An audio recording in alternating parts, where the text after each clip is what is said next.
بسم اللہ والصلاة والسلام علی رسول اللہ، اما بعد۔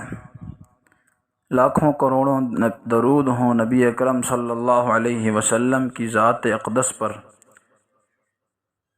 حضور پاک صلی اللہ علیہ وسلم کی ذات پر درود بھیجنا، اس کا اللہ نے مومنوں کو حکم دیا ہے۔ ان اللہ و ملائکتہ یصلون علی النبی یا ایھا الذین آمنوا صلوا علیہ وسلموا تسلیما، کہ اللہ پاک اور ان کے فرشتے وہ بھی حضور کی ذات پر درود پڑھتے ہیں، اور ایمان والو تم بھی حضور صلی اللہ علیہ وسلم کی ذات پر درود پڑھا کرو۔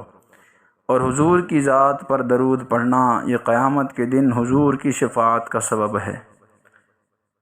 اور حدیث میں آتا ہے من صلی علی واحدۃ صلی اللہ علیہ عشرا، حضور اقدس صلی اللہ علیہ وسلم کی ذات پر جو آدمی ایک مرتبہ درود پڑھے اس پر اللہ پاک 10 رحمتیں نازل فرماتے ہیں۔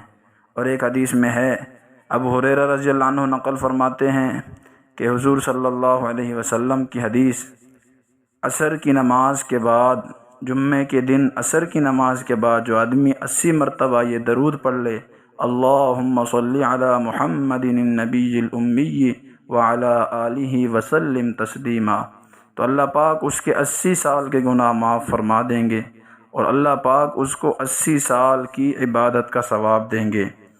تو یہ درود شریف کا پڑھنا حضور صلی اللہ علیہ وسلم کی شفاعت کا سبب ہے۔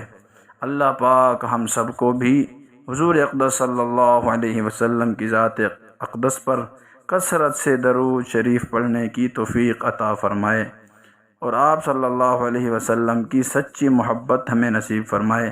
وآخر دعوانا ان الحمد للہ رب العالمین۔